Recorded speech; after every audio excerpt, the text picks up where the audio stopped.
আসসালামু আলাইকুম এভরিওয়ান। নিয়তি গল্পের সিজন 2 শেষ পার্ট। তো চলো বেশি কথা না কইয়া গল্প শুরু করা যাক। রুমান মাইশার হাত থেকে কাগজপত্র নিয়ে রাজকে দেয়, আর রাজ আর রুমান অফিস রুমে গেল। রাজ প্রয়োজনীয় কাগজপত্র জমা দিল, কিন্তু যিনি ভর্তির কাগজ নেন তিনি কাগজপত্র দেখে আবার ফেরত দিলেন। রাজ বলল, কি ব্যাপার, ফেরত দিলেন কেন? লোকটি বলল, সরি, ডেট ওভার। রাজ বলল, আপনি প্রফেসর জর্জকে বলুন যে রাজ আসছে। লোকটি বলল, সরি, আমাদের কলেজের নিয়ম স্বয়ং প্রফেসর জর্জও পাল্টাতে পারবেন না। রাজ বলল, আপনি আগে তো প্রফেসর জর্জের সাথে কথা তো বলুন। উনি প্রফেসরের সাথে কথা বললেন, আর 3 মিনিটের মধ্যে প্রফেসর জর্জ হাজির। প্রফেসর জর্জ বলল, কি ব্যাপার, ওনার ফাইল জমা নিচ্ছেন না কেন? লোকটি বলল, সরি স্যার, উনি লেট করে ফেলেছে, আর আমাদের কলেজের রুলস অনুযায়ী নেওয়া নিয়ম নেই। জর্জ বলল, যদি কলেজের অনার বলে তাহলে তো সম্ভব। লোকটি বলল, জি স্যার, কারণ কর্তৃপক্ষ যা ইচ্ছা তাই করতে পারে। জর্জ বলল, তাহলে রাজের ফাইলটা জমা নেন, কারণ এই কলেজের অনার রাজ, এই প্রতিষ্ঠানটি রাজের বাবার।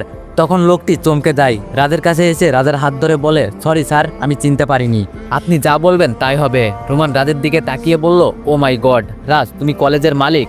রাজ বলল, চুপ, কাউকে কিছু বলবে না। রাজ আর রোমান অফিস থেকে বের হয়ে মাইশার দিকে তাকিয়ে আছে। মাইশা কেঁদেই চলেছে। এমন সময় মাইশার ফোনে মেসেজ আসলো, Maisha, your admission confirm. Maisha SMS দেখেই খুশিতে লাফ দিয়ে ওঠে, আর মাইশা দৌড়ে রোমানের দিকে যায়। মাইশার নিজের আবেগকে ধরে রাখতে না পেরে রোমানকে জড়িয়ে ধরতে যাবে, এমন সময় রোমান বলল, নো সিস্টার, আমি না, রাজকে ধরো, সব রাজের জন্য সম্ভব হয়েছে। মাইশা ধরতে যাবে, কিন্তু লজ্জায় ধরতে পারল না। মাইশা রাজের দিকে হাত বাড়িয়ে দিয়ে বলল, আমি মাইশা ফ্রম ইন্ডিয়া, আর আমি রাজ ফ্রম প্রতিবেশী বন্ধু শত্রু। মাইশা বলল, শত্রু আর বন্ধু যাই হোক না কেন, আপনি আমার জীবন বাঁচিয়েছেন, আমি তো সুইসাইড করার চিন্তা ভাবনা করেছিলাম। রাজ বলল, সামান্য কারণ নিয়ে সুইসাইড? মাইশা বলল, তাছাড়া কি করব, অনেক স্বপ্ন নিয়ে এখানে পড়তে আসি, সেই স্বপ্নই যদি পূরণ না হয়। 1 মাস পর রাজ আর মাইশা রিলেশন হয়ে গেছে, একজন আরেকজনের জন্য জীবন দিতে প্রস্তুত। এইদিকে গ্রিসের সরকার রানী এলিজার হত্যার রহস্য বের করে ফেলেছে। ঋতু ইথান আর অ্যাথেন্স সম্পর্কে পুরো স্টাডি করে, আর তারপর থেকেই ঋতুর লোভ এই শহরের ক্ষমতার। কিন্তু একজন সাধারণ মানুষ চাইলেই এইসব পারে না, এর পিছনে অদৃশ্য এক শক্তি আছে যার কথা মতো ঋতু কাজ করে, আর শহরের আর ক্ষমতার লোভ সেই অদৃশ্য শক্তি দেখিয়েছে। আরেকটা বই লিখেছিল ইথান নিজেই, লিখেছিল অ্যাথেন্স শহরের শক্তি, দুর্বলতা বলতে গেলে পূর্বপুরুষ থেকে শুরু করে এখন পর্যন্ত সবকিছু লেখা ছিল ওই বইয়ে। কিন্তু ঋতুর সন্তানকে তা এখনো গোয়েন্দা বিভাগ তথ্য দিতে অসফল। রাজ বলল, মাইশা চলো না আমরা বিয়ে করে ফেলি। মাইশা বলল, কি বলে এসব, এখনই বিয়ে? রাজ বলল, কেন, বিয়ে করতে সমস্যা? মাইশা বলল, এখন তো আমাদের পড়াশোনা শেষই হয়নি। রাজ বলল, সেই পর্যন্ত বুড়ো বুড়ি হয়ে যায়, তখন বিয়ে করে কি লাভ হবে? মাইশা বলল, কেন, আমি তোমার বুকে মাথা রেখে বাকিটা জীবন কাটিয়ে দিব। রাজ বলল, আর বাচ্চা? মাইশা বলল, হবে তখন। রাজ বলল, বুড়ো বয়সে বাচ্চা হবে? মাইশা বলল, হবে। এখন এইসব ভেবে সময় নষ্ট করলে চলবে না। রাজ বলল, চলো আমার ফ্ল্যাটে যাই। মাইশা বলল, তোমার ফ্ল্যাটে কেন? রাজ বলল, বুঝো না কেন? মাইশা রাগ দেখিয়ে বলল, তোমার কি আমাকে সেই রকম মেয়ে মনে হয়? রাজ বলল, আমার যা চাহিদা তাই বললাম, বাকিটা তোমার ইচ্ছা, আর তুমি আমার গার্লফ্রেন্ড, তোমার থেকে আশা করতেই পারি, ভালোবাসি তো। মাইশা বলল, রাজ, ভালোবাসা মানে শুধু এইসব না, এর বাইরেও অনেক কিছু আছে যা তুমি বোঝো না। রাজ রাগ দেখিয়ে চলে গেল মাইশার কাছ থেকে। আর এইদিকে নীলা নামের মেয়েটি আজও রাতথেরের পথ চেয়ে বসে আছে, সে আসবে তাকে প্রাইভেট পড়াবে। রাতথেরের জন্য 2টা শার্ট কিনে রেখেছে টিফিনের টাকা জমিয়ে। শেষবার হলো রাতছাড়ের সাথে দেখা করতে চায় নীলা। রাতে শুয়ে শুয়ে প্রতিদিন সে একই কথা ভাবে, শেষবার, কারণ আজ বাদে কাল বিয়ে নীলার। নিজের ব্যাকুল মনের কথাগুলো বলতে চায় রাজকে। এইদিকে লেডি বাইকার জেরিন ইউনিভার্সিটিতে এক স্যারকে ক্লাস চলাকালীন থাপ্পড় মেরে বসেছে, সেটা নিয়ে কিছুদিন ধরে ঝামেলা চলছে। কিন্তু প্রফেসর জর্জ কোনো সিদ্ধান্ত নিতে পারছে না, কারণ জেরিন রাজের দেশের প্রফেসর, তা জেনেছে। তাই একটা সমতায় আসার জন্য কলেজের কর্তৃপক্ষ মানে রাজকে আমন্ত্রণ করা হয়েছে, ছাত্র হিসাবে নয়, কলেজের মালিক হিসাবে। সমতায় এই জন্য বসা, তার কারণ হলো এই কলেজের বাজে পোলাপানদের সাথে চলাফেরা কলেজের রেপুটেশন খারাপ করতে অনেক কিছু করতে পারে। তাই রাজকে আসতে বলা হয়েছে, রাজ যা সিদ্ধান্ত নিবে তাই হবে। কলেজের সকল শিক্ষক আর জেরিন ক্লাসের সকল স্টুডেন্ট বসেছে, সবাই সময় মতো হাজির, কিন্তু রাজের কোনো খবর নেই। কর্তৃপক্ষ চেয়ারটা এখনো খালি। রাজ পায়ে হেঁটে কলেজে ঢুকে দূর থেকে জেরিনের কাছে চেনা চেনা লাগছে। কাছে আসতেই জেরিন চিনতে পারে, পোশাক পাল্টে গেলেও চেহারাটা পাল্টায়নি। জেরিন হা করে তাকিয়ে আছে, কারণ জেরিন জানে রাজ একটা ফকির। মালিক তো দূরের কথা, এখানে আসলো কিভাবে, এত টাকা পাইলো কই, আবার নাকি এই কলেজের মালিক। এখন জেরিন ভাবছে রাজ নাকি অন্য কেউ, কারণ মানুষের মতো অনেক মানুষ আছে। রাজ কিছুক্ষণ চুপ করে বসে থাকে, কিন্তু জেরিন হা করা মুখটা দেখেই রাজ বলল, অবাক হওয়ার কিচ্ছু নেই, আমি সেই রাজ, আর তুমি এই কলেজে কেন? এই দেশ ছাড়ার ব্যবস্থা করব? প্রফেসর জর্জ, আমি কি বলছি শুনতে পেয়েছেন? জি স্যার, তাই হবে বলেই রাজ চলে গেল। আর জেরিন রাগে ফেটে যাচ্ছে। রাগ হলেও কিছু করার নেই। প্রফেসর তখনই পাসপোর্ট ব্যান করে দিল, মাত্র 2 দিন থাকতে পারবে। রাত 2টা বাজে, রাজের চোখে ঘুম নেই। এমন সময় বিদ্যুৎ চলে গেল। রাজ উঠে মোমবাতি জ্বালিয়ে দেয়, কিন্তু নিভে যায়। আবার জ্বালিয়ে দেয়, কিন্তু আবার নিভে যায়। তখন হালকা গরম বাতাস আসে জানালা দিয়ে। আর তখন অলৌকিক একটা লাইট অন হয়ে যায় রুমটাই। তখন পুরো আলো অলৌকিক একটা লাইট অন হয়ে যায় রুমটা। তখন পুরো আলো দিনের মতো চকচকে। এমন দরজাটা খুলে যায়। দরজা দিয়ে একটা কালো কুসকুসে পোশাক পরা মাথা থেকে পা পর্যন্ত লোকটি এসে সোফায় বসে। রাজ ঘেমে অস্থির। অদ্ভুত কালো ছায়াটি এসে সোফায় বসে পায়ের উপর পা তোলে আর রাজের দিকে তাকিয়ে আছে। লোকটি বলল, তুমি নিশ্চয়ই ভাবছো আমি কে? রাজ ভয় পেয়ে বলল, জি জি, আপনি কে? লোকটি বলল, তুমি ভয় পাচ্ছ কেন? রাজ বলল, না না, কই পাচ্ছি। লোকটি বলল, বুঝেছি, আমার এই ছায়ার শরীর দেখে ভয় পাচ্ছ। তখন অদ্ভুত কালো ছায়াটি মানুষের রূপ ধারণ করলো, কিন্তু সেটি রাজের রূপ। রাজ বলল, আপনি আমার রূপ ধারণ করলেন কেন? লোকটি বলল, আমি তোমার রূপ ধারণ করিনি, আমি তোমার বাপ ইথান, ডাকনাম নীল। রাজ বলল, বাবা, আপনি আমার বাবা? আমি বিশ্বাস করি না। ইথান বলল, তুমি কি এইসব দেখেও বিশ্বাস করছো না? রাজ বলল, কি করে করি? যেই বাবা আজ পর্যন্ত ছেলের খোঁজ নেয়নি, কেমন বাবা আপনি? ইথান বলল, আমি সব সময় তোমার কাছেই থেকেছি, তোমার আশেপাশে। রাজ বলল, কই, আমি তো দেখিনি। ইথান বলল, তুমি কি করে দেখবে? আমি যে মৃত একটা ছায়া মাত্র ছিলাম। রাজ বলল, কি, আপনি মৃত? নীল বলল, আল্লাহ তোমার কথা শুনেছে। রাজ বলল, মানে? নীল বলল, তুমি যেদিন অসুস্থ ছিলে তার আগের দিন তুমি আল্লাহর কাছে প্রার্থনা করেছিলে তোমার বাবা মায়ের জন্য, আর আল্লাহ তোমার কথা শুনেছে। তারপর থেকে অদৃশ্য থেকে তোমার সামনে আসি, সব কিছু স্পর্শ করতে পারি। রাজের চোখে মেঘ জমে আছে, যে কোনো সময় বৃষ্টি নামতে পারে। এমন সময় রাজ বলল, আমি কি তোমাকে জড়িয়ে ধরতে পারি? বাবার বুক কেমন হয় আমি জানি না। নীল 2 হাত উঁচু করে রাজকে ডাকে। রাজ দৌড়ে নীলকে জড়িয়ে ধরে। এইদিকে জেরিন গ্রিসের কোথাও আশ্রয় না পেয়ে পুলিশের ধাওয়া খেয়ে অ্যাথেন্স শহরে ঢুকে পড়ে, কারণ জেরিনের জন্য অ্যাথেন্স শহরের দরজা খোলা। কিন্তু রানীর অনুমতি ছাড়া পুলিশ প্রবেশ করতে পারবে না, তাই পুলিশ ব্যর্থ হয়ে ফিরে আসে। কিন্তু জেরিন বাইক নিয়ে ঢুকে আছে বিপাকে। সে কোথায় আছে বুঝতে পারছে না, কারণ রাস্তায় চলছে ঘোড়ার গাড়ি। রাস্তাঘাটে কোনো ইঞ্জিন চালিত যানবাহন নেই। লোকজনের গায়ে পুরনো রাজা বাচ্চার আমলের পোশাক।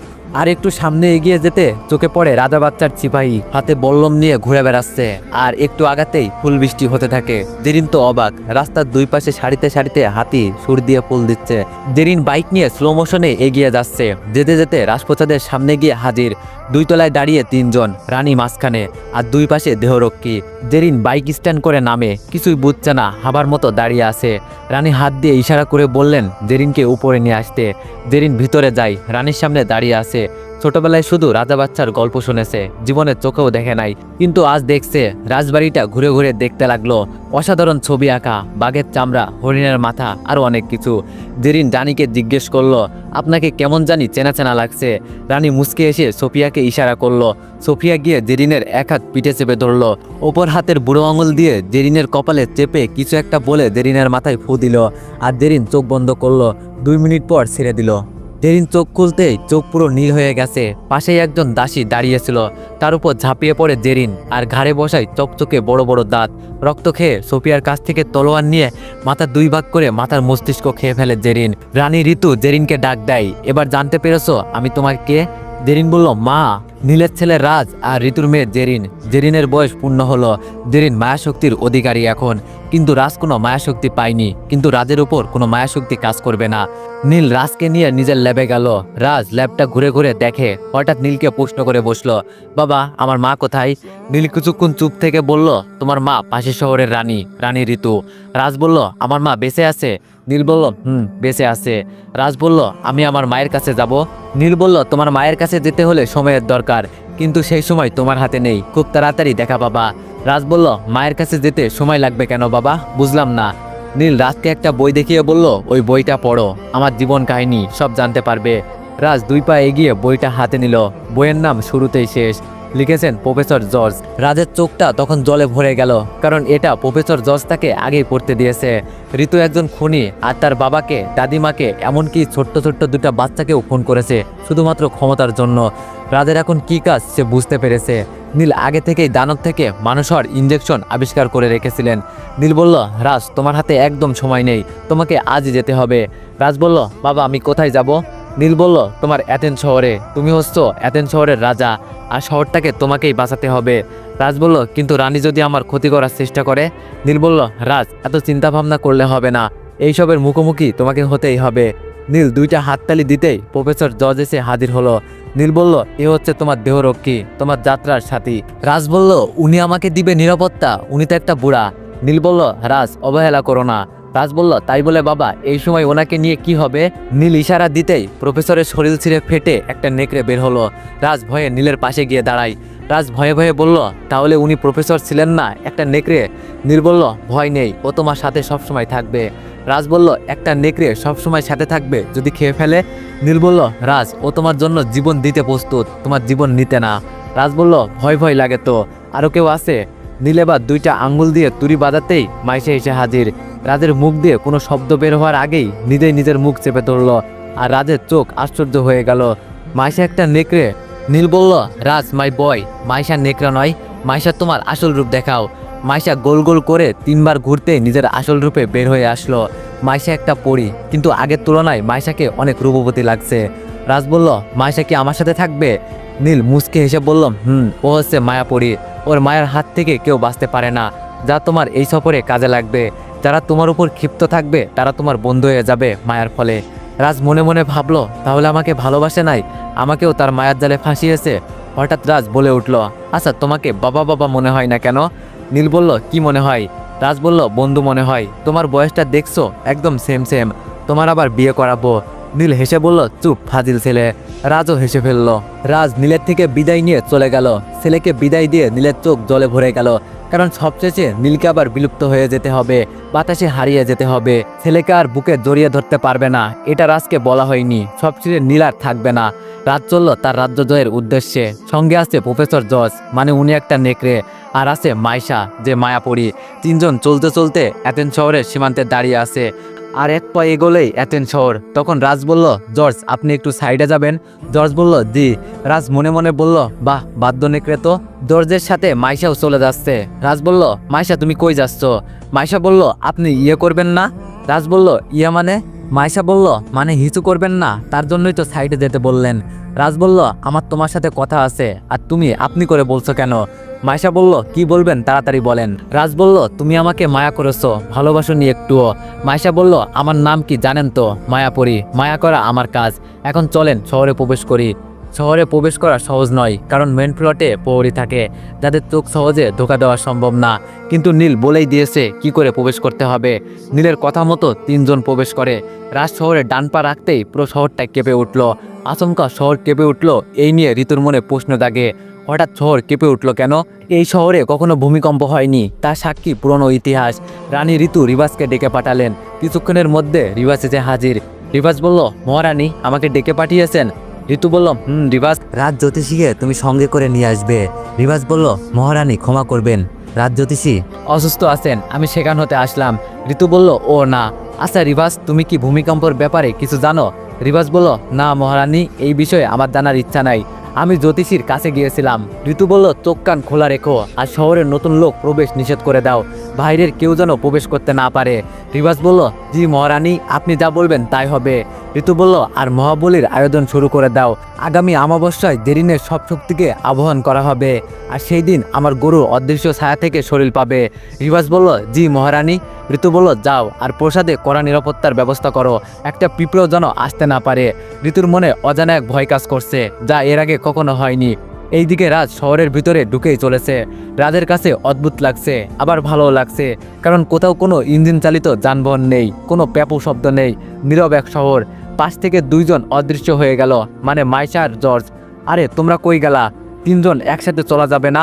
আমরা আছি আপনার সাথে। অ্যাথেন্স শহরের রাস্তায় ঘুরে ঘুরে বেড়াচ্ছে রাজ, কোথায় যাবে কি করবে বুঝতে পারছে না।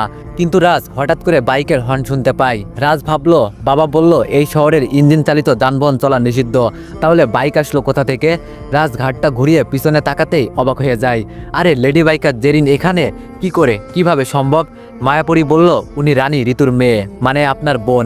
জেরিনের চোখটা গিয়ে পড়ে রাজের উপর, দেখে অবাক। রাজের সামনে বাইক স্ট্যান্ড করে রাজের শার্টের কলার ধরে বলে, তুই এখানে কি করিস? রাজ বলল, তার আগে বলো তুমি এখানে কি করো? জেরিন বলল, এটা আমার শহর, আমার মা হচ্ছে এই শহরের রানী, কিন্তু তুই এখানে কি করিস? রাজ বলল, আমি ভুলে ঢুকে পড়েছি। জেরিন বলল, শহরে তো অচেনা লোক ঢুকতে দেওয়া হয় না, তাহলে তুই কেমনে আসলি? এইবার রাজের মুখে কোনো কথা নেই, চুপ হয়ে গেল। জেরিন বলল, সেই দিন তুই আমাকে কলেজ থেকে বের করে দিয়েছিলি না? ক্ষমতা শুধু তোরই আছে, আজ দেখাবো আমার ক্ষমতা। দাঁড়া, তোর রক্ত দিয়ে যদি আমি গোসল না করছি। পাশ দিয়ে যাচ্ছিল প্রহরী, তাদের ডাকলো জেরিন, আর তাদের আদেশ দিল রাজকে যেন কারাগারে পাঠানো হয়। একজন প্রহরী রাজের হাত খপ করে ধরে বলল, চল কারাগারে, বসে কদিন খাবি। কিন্তু অদৃশ্য হয়ে যাওয়া মায়াপুরী কোনো কাজ করলো না, আর না আসলো নেকড়ে। রাজ যখন কারাগারে বসে ভাবছে দুইজন কি আমার সাথে বেইমানি করলো। বিকেলে রাজসভা বসলো আর রাজকে হাজির করা হলো। রানী এখনো আসেনি, সিংহাসনটা খালি। হঠাৎ একজন চিৎকার করে ডেকে উঠল, মহারানী ঋতু প্রবেশ করছে রাজদরবারে। সবাই দাঁড়িয়ে গেলেন। রানী প্রবেশ করবে ঠিক এমন সময় মাথা ঘুরে পড়ে গেলেন। রাজের আর মাকে দেখা হলো না। আবার কারাগারে পাঠানো হলো, কিন্তু রিভাজ যখন কারাগারে রেখে তালা দিয়ে চলে আসবে, ঠিক এমন সময় একজন সিপাহী একটা পত্র নিয়ে হাজির হলো, আর পত্রটা রিভাজকে দিল। রিভাজ দেখলো পত্রটা রানীর। নতুন যে কয়েদি তাকে বিবস্ত্র করে ক্ষুধার্ত বাঘের কাছে বন্দি করে দিতে। রিভাজ আবার ফিরে গেলেন রাজের কাছে। কারাগারে তালা খুলে রাজকে বের করে। রাজ হয়তো ভাবছে তাকে মুক্তি দেওয়া হবে, কিন্তু না, একজন এসে কালো কাপড় দিয়ে চোখ বেঁধে ফেলে। রাজ বলল, আমাকে বেঁধে দিলেন কেন? রিভাজ বলল, তোমার হত্যার অর্ডার এসেছে। রাজ কিছু বলতে যাবে, ঠিক এমন সময় রাজের মুখ বেঁধে ফেলা হয়, কিন্তু জর্জ বা মাইশা কোনো সাহায্য করছে না। রাজকে হাত মুখ চোখ বেঁধে বাঘের খাঁচার সামনে নিয়ে বিবস্ত্র করা হয়, কিন্তু জর্জের কোনো খবর নেই। এইদিকে বাঘ খাঁচার ভিতর ছটফট করছে কাঁচা মাংসের গন্ধে, আর বাঘটা খাঁচার এক পাশ থেকে ওপাশে যাচ্ছে। খাঁচার দরজা খোলা হলো। রিভাজ পিঠ ধরে ধাক্কা দিবে, এমন সময় রিভাজ থেমে যায় রাজের পিঠে নীল দাগ দেখে। রিভার্সেরা চিনতে বাকি রইল না, কিন্তু তারপরও রাজকে জিজ্ঞেস করে, তুমি কে? মুখ থেকে বাঁধন খুলে দেওয়া হয়। রাজ বলল, আমি রাজ, ইথানের পুত্র। রিভাজ ছোট রাজা বলে রিভাজ হাঁটু গেড়ে মাটিতে বসে পড়ে। রাজ দেখে ভাবে, যাক, মাইশা ঠিকমতো মায়া করতে পেরেছে। রাজ তখন রিভাজকে সব খুলে বলে, আর রিভাজ সব শোনে। এমন সময় প্রসাদ হতে আরেকখানা পত্র আসে, নতুন কয়েদের হত্যা বহাল রাখতে। এইদিকে গ্রিসের সরকার অ্যাথেন্স শহর চারিদিকে কামান যুদ্ধ বিমান প্রস্তুত করে রেখেছে, পুরো শহরটাকে উড়িয়ে দিবে। একজনের জন্য অপেক্ষা করছে, সে হচ্ছে নবাব। সে এখনো শহরের ভিতরেই আছে। মহাবলীর দিন, মহাবলীর আর কিছু সময় বাকি আছে। তখন জেরিন বলল রাজের ব্যাপারটা মিটমাট করতে, তাই রাজকে আবার হাজির করা হলো। রাজের হাতে পায়ে শিকল দেওয়া, রানী তা খুলে দিতে বলল। রাজ রানীর দিকে মায়া ভরা চোখে তাকিয়ে আছে। রানী ঋতুও রাজের দিকে তাকিয়ে আছে। রানী হাত দিয়ে ইশারা করে রাজকে ডাকলেন। রাজ রানীর কাছে গেলেন। রানীর দুই পাশে দাঁড়িয়ে আছে দেহরক্ষী সোফিয়া। রানী রাজের কাছাকাছি গিয়ে জিজ্ঞেস করলো, তুমি কে? রাজ বলল, আমি হচ্ছি বলে। রাজ নিজের কোমরে থাকা ছুরিটা বিদ্যুৎ গতিতে বের করে ঋতুর বুকে বসিয়ে দেয়, আর তা দেখে জেরিন দৌড়ে আসতে চাইলে রিভাজ রাজের দেওয়া ইঞ্জেকশন লাফ দিয়ে জেরিনের ঘাড়ে বসিয়ে দেয়। কিছু সিপাহী তলোয়ার নিয়ে আসে, তখন অদৃশ্য থেকে নেকড়ে আসে। তার চকচকে দাঁত দিয়ে সব কয়টার ঘাড় দেহ থেকে আলাদা করে ফেলে, আর বাকি সব ভয়ে দাঁড়িয়ে থাকে। রাজ তখন চিৎকার দিয়ে বলে ওঠে, আমি ইথানের পুত্র রাজ। সবাই হাঁটু গেড়ে বসে পড়ে। ঋতু বলে, তুমি নীলের ছেলে? রাজ ছুরিটা হাত দিয়ে বের করে মায়ের মাথা কোলে নিয়ে বলে, মা, আমি তোমার ছেলে রাজ, তোমার পেটের ছেলে আমি। তখন নীল হাজির হয়। ঋতু নীলকে দেখে বলে, তুমি বেঁচে আছো? নীল বলে, আমি ছায়া মাত্র। ঋতু মনে পড়ে, এইখানে দাঁড়িয়ে তুমি ক্ষমতার লোভে আমার মাকে খুন করেছিলে, ক্ষমতার লোভে আমাকে খুন করেছিলে, মাহারা দুইটা অবশিশুকে খুন করেছিলে, আর ছেলের হাতে মা খুন হলো। রাজ তোমার নিজের পেটের ছেলে। জেরিনার রাজ যমজ। যখন তোমার প্রসব যন্ত্রণা হয় তখন তুমি অজ্ঞান হয়ে যাও, কিন্তু তুমি নিজেও জানো না তুমি একটি ছেলে আর একটি মেয়ে জন্ম দাও, কারণ তুমি অজ্ঞান ছিলে। আর সেই সুযোগটা কাজে লাগায় জর্জ, আমার নেকড়ে। রাজকে নিয়ে পালিয়ে যায়। আর তুমি ভাবো তোমার একটি মেয়ে হয়েছে, আর মেয়েকে তুমি নিজের থেকে দূরে রাখো। মেয়ের সাহায্যে তুমি আরও ক্ষমতা চেয়েছিলে, তাই তো? আমি জানি তুমি ফিরে আসতে পারবে তোমার অদৃশ্য গরু দ্বারা, কিন্তু এই শহর থেকে মায়াশক্তির বিনাশ হবে। এই শহরে আর কোনো মায়াশক্তি থাকবে না আজ থেকে। ঋতু, তুমি ক্ষমতার লোভে অনেক বড় পাপ করছো, যার কোনো ক্ষমা নেই। ঋতু বলল, নীল। ঋতুর চোখগুলো বড় বড় হয়ে যাচ্ছে, আর কিছু বলার আগেই ঋতু মৃত্যুবরণ করে। নীল বলল, রাজ, আমার যাওয়ার সময় হয়ে গেছে। রাজ বলল, মানে তুমি কোথায় যাবা? নীল বলল, নিয়তির নিয়ম, আমাকে বিলীন হয়ে যেতে হবে। আমার মনের আশা পূর্ণ হয়েছে। বলে রাজকে জড়িয়ে ধরে আর বাতাসে মিলিয়ে যায়। নেকড়েও বিলীন হয়ে যায়। এবার মায়াপুরী মাইশা রাজের হাতটা ধরে মিলিয়ে যায় বাতাসে। রানীর মৃত্যুর খবর চারিদিকে ছড়িয়ে পড়ে, আর নবাব রাজসভাতেই ছিল। জুলুমকারী রানী মারা গেছে তার নিজ চোখে দেখে, আর গ্রিসের সরকারের কাছে আবেদন করে যুদ্ধের দরকার নেই, টার্গেট ডেড। জেরিন দানব থেকে মানুষ হয়। এখন রাজ আর জেরিন ভাই বোন, আর জেরিন তার নিজের ভুলটা বুঝতে পেরেছে, আর অ্যাথেন্স শহরের নতুন রাজা হয়েছে রাজা রাজ। তো এভরিওয়ান, গল্পটি কেমন ছিল সবাই একটু কমেন্টে জানাবেন, আর নেক্সট গল্পের জন্য অপেক্ষা করেন। ধন্যবাদ।